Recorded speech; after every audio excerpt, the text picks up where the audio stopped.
Hi guys, I'm back with another lecture of macroeconomics and we are continuing with the fourth unit.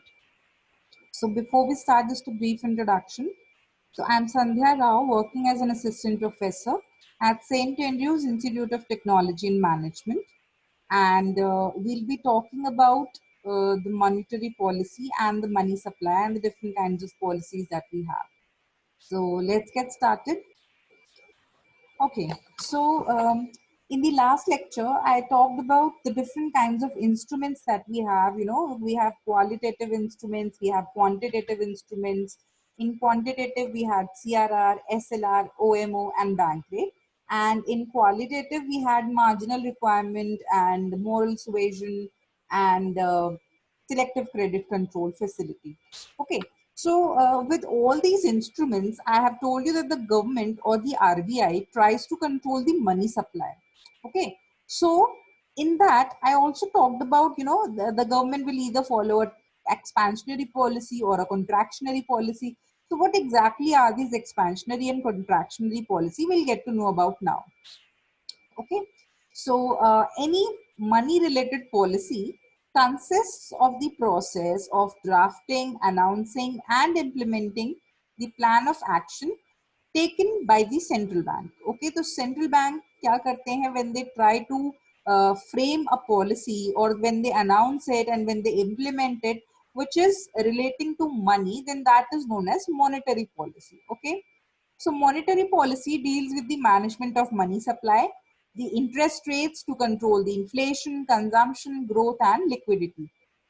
See, the objectives remains the same for fiscal policy and monetary policy. दोनों ही चीजों में we are trying to ensure that we are able to control the inflation, we are able to have equilibrium level of income and consumption जो है वो moderate होना चाहिए, excess में नहीं चला जाना चाहिए, बहुत ज़्यादा down नहीं चला जाना चाहिए, excess में जाएगा तो inflation को बढ़ावा देगा, and we need to ensure growth and liquidity.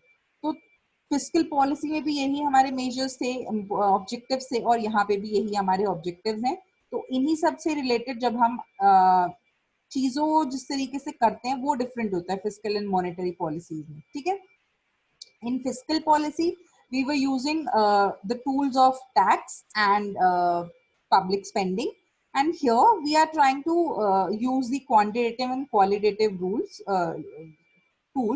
to control the money supply and interest rates. ठीक है? तो अब आपकी जो पॉलिसी है वो दो टाइप्स की होती हैं, expansionary and contractionary policies. Expansionary नाम से ही पता चल रहा है that when you are trying to expand the money supply. ठीक है? So it basically means the expansion of money supply. That means we are trying to increase the flow of money in the economy. हमने first unit पे पढ़ा था that government जो है वो circular flow of income में पढ़ा था that the government tries to inject the money into the economy या फिर हमारे पास leakages के options होते हैं. ठीक है? दोनों ही चीजों को हम एक्सपेंशनरी और कॉन्ट्रैक्शनरी पॉलिसीज की लाइट में भी समझ सकते हैं. Expansionary means expansion of money supply. जब आप ये सोच लो कि आप इकोनॉमी में इंजेक्ट करो पैसे को, मनी सप्लाई को इंक्रीज करो ताकि फ्लो जो है वो ज्यादा बढ़े. So the government uses expansionary policy. अब वो गवर्नमेंट यूज क्यों करेगी? जब उनको लगेगा कि अभी एग्जिस्टिंग जो सप्लाई है वो काफी कम हो गई है तो we need to increase it, तभी गवर्नमेंट जो है वो एक्सपेंशनरी पॉलिसी को यूज करेगी. अगर इकोनॉमी रिसेशन में है then the government will try to infuse और inject money in the economy. अभी रिसेंट अगर हम टाइम देखें तो the country will be going into recession very soon. जैसे ही लॉकडाउन ओवर होगा and things will start working, तो आप देखोगे कि कंट्री जो है वो रिसेशन में जा रही है. Not just your country but the entire world will go into recession. ठीक है? Because demand will fall, because people will be unemployed and जिनकी एम्प्लॉयमेंट अगर रहती भी है तो the salary will go down. So it will have a huge impact on the consumption level. So if the consumption goes very down and people are not demanding for the consumer goods, we are into recession. Okay, and it means that the economy is slow. Now what will the government do in that case? The government will try to inject money in the economy. The government will try to follow the expansionary policy. ठीक है? तो recession जैसे मैंने बताया क्या होता है, जब आपकी डिमांड बहुत कम हो जाती है, अनएम्प्लॉयमेंट बढ़ जाता है और इनकम जो है वो कम हो जाती है. तो इस सिचुएशन को ओवरकम करने के लिए गवर्नमेंट जो है वो एक्सपेंशनरी पॉलिसी को यूज करती है। अब वो कैसे करते हैं? The government lower down the interest rates on borrowings so that more people can take cheap credit. देखो, जो हमने टूल्स अभी पढ़े थे उनके बारे में मैंने आपको बताया कि वो कैसे एक्सपेंशनरी पॉलिसी में या कॉन्ट्रैक्शनरी पॉलिसी में हम उनको यूज करते हैं। ठीक है, मैंने बताया था बैंक रेट, सीआरआर, एसएलआर का इनवर्स रिलेशनशिप है। अगर आपको मनी सप्लाई इंक्रीज करनी है तो you will lower down these three things. ठीक है, बैंक रेट कम कर दो, सीआरआर कम कर दो, एसएलआर कम कर दो। In the reverse situation where you want to control the money supply अगर कम करनी है तो इन्हीं तीनों चीजों को बढ़ा दो। ठीक है, there is another way of doing it by fluctuating the interest rates. अगर जो आप बोरोइंग करते हो, जो आप लोन लेते हो बैंक से, अगर उस पे जो इंटरेस्ट रेट है वो कम कर देगी गवर्नमेंट, तो क्या होगा, उससे आप इजीली लोन ले पाओगे। ठीक है, आपको अगर बहुत ही इजी रेट्स पे, बहुत इजी ईएमआई पे अगर कोई चीज मिल रही है तो आप डेफिनेटली उस चीज को लोगे। तो क्या होगा, लोगों को चीप क्रेडिट मिल जाएगा और अल्टीमेटली मनी सप्लाई जो है वो इंक्रीज हो जाएगी। This is one way of doing it. ठीक है, अनदर थिंग इज, अगर हम ओएमओ का एग्जांपल ले लें तो government will start buying securities. I have told you कि अगर आपको मनी सप्लाई बढ़ानी है तो यू विल बाय सिक्योरिटीज, अगर आपको मनी सप्लाई कम करनी है तो you will start selling the securities.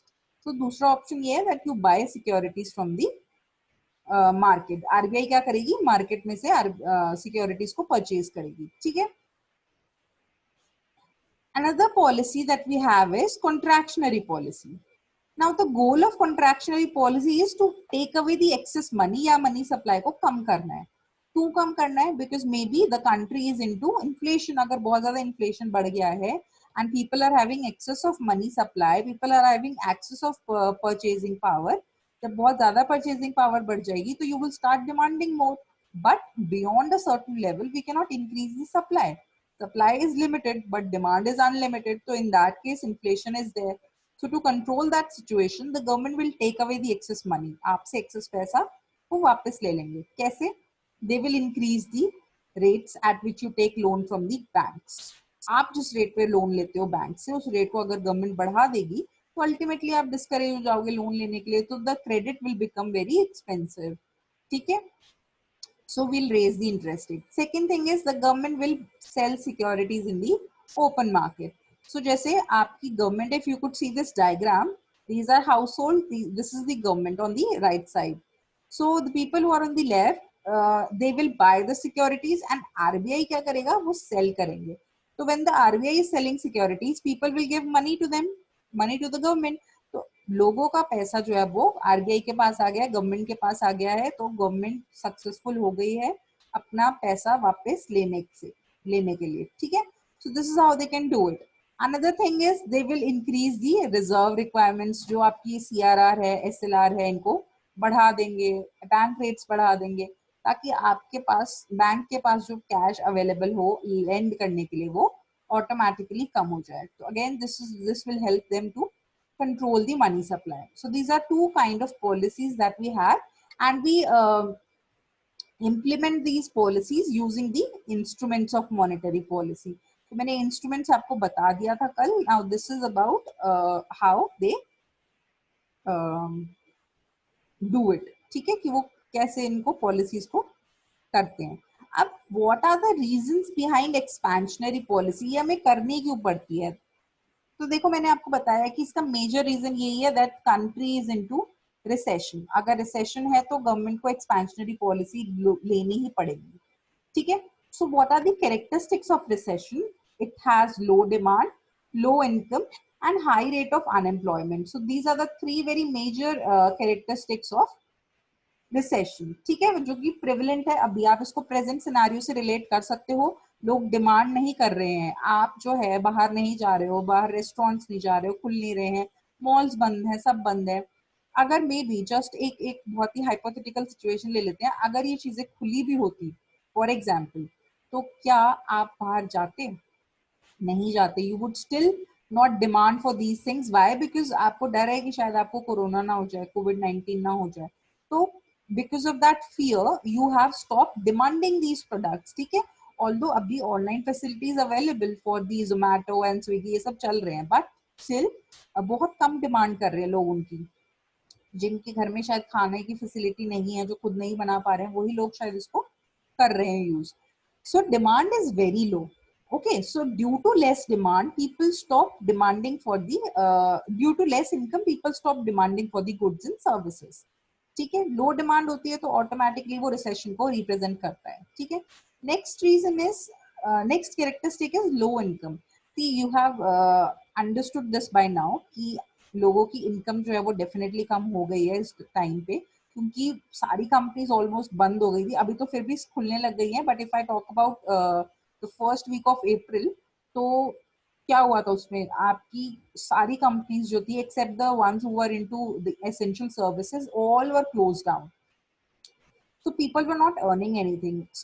जो work from home कर रहे थे, except from apart from that, most of the people lost their jobs, या उनकी income उस time पे उनको नहीं मिल रही थी कि वो अभी for the time being उनकी income को hold कर लिया गया था, salaries hold कर दी गई थी. तो जो भी है, income जो है वो definitely कम जरूर हुई है इस time में. ठीक है, लोगों का स्पेशली जो लेबर होते हैं who work on wage basis, daily basis, पे जो काम करते हैं, उनको जो वेजेस मिलते हैं वो नहीं मिल पा रहे हैं, तो they are not earning anything. Casual labours जो हैं, they are not earning anything, so their income have reduced substantially. ठीक है, तो due to the loss of sale and growing cost, जो कि आपकी फिक्स्ड कॉस्ट होती है वो तो रहती है, वो तो प्रोडक्शन से अफेक्ट नहीं होती है. The producer cut the income of workers. ठीक है, प्रोड्यूसर ऐसा करते भी क्यों? एक तो उनकी प्रोडक्ट की डिमांड नहीं है मार्केट में, जब उनकी चीजें चली नहीं रही हैं. अब अगर ये मॉल वगैरह क्यों बंद हो गए? जब उनको पता है that people are not demanding anything, then definitely they will have to close it down, बजाय इसके कि वो अननेसेसरीली रोज आए वहां पे, अब काम पे जाएं और इलेक्ट्रिसिटी सब कुछ ऑन करके रखें, उसका बिल भी भरे, क्योंकि वो तो फिक्स्ड कॉस्ट है. चाहे आपका कुछ सामान बिके या ना बिके, यू विल हैव टू पे these charges. So growing cost के चलते एंड गिरती सेल्स के चलते, they usually start retrenching their employees. वो उनको निकालना स्टार्ट कर देते हैं ताकि उनको ज्यादा लॉस ना हो. तो इनकम डेफिनेटली अपने आप फिर कम हो ही जाती है उन लोगों की, उन वर्कर्स की जो लोग वहां पर काम करते थे. ठीक है, डेफिनेटली जो एम्प्लॉयर है उसकी भी इनकम हो रही है, उसकी सेल्स जो है वो नहीं हो पा रही हैं, उसकी कुछ कॉस्ट रहती हैं जो उसको देनी पड़ती हैं, तो अगेन इनकम डेफिनेटली जो है वो कम हो जाती है. Then high rate of unemployment. Both these two things are interrelated. जो ये वैसे तो ये तीनों ही interrelated हैं. इनकम नहीं है तो मतलब अनएम्प्लॉयमेंट है या इनकम कम है तो ऑटोमेटिकली डिमांड भी कम हो ही जाती है. ठीक है, so the economy faces high rate of unemployment during a sluggish phase, जो कि अभी चल रहा है. Economy faces much trouble due to reduced money flow and find it difficult to generate new employment. नई एम्प्लॉयमेंट जनरेट करना तो बहुत डिफिकल्ट हो जाता है, और जो एग्जिस्टिंग वंस होते हैं उनको भी निकालना स्टार्ट कर देते हैं. ठीक है, so these are all the characteristics of expansionary recession की कैरेक्टरिस्टिक्स हैं ये, और इन्हीं रीजंस की वजह से हमें एक्सपेंशनरी पॉलिसी को लाना पड़ता है. ठीक है, then the next is causes of contractionary policy. As I've told you कि contractionary policy जो है वो ये है कि जिसमें आप पैसा excess जो है वो इकोनॉमी से वापस ले रहे हो. So why we are doing it? Because you want to ensure equilibrium. There is excess of purchasing power. There is excess of inflation. बहुत ज्यादा इनकम लोगों की बढ़ गई है, अपने बूम पीरियड चल रहा है इकोनॉमी में, बोनसेस इतने दे दिए अपने एम्प्लॉयज को कि उनके पास बहुत ज्यादा पैसा आ गया. So, what are the characteristics of such kind of a scenario?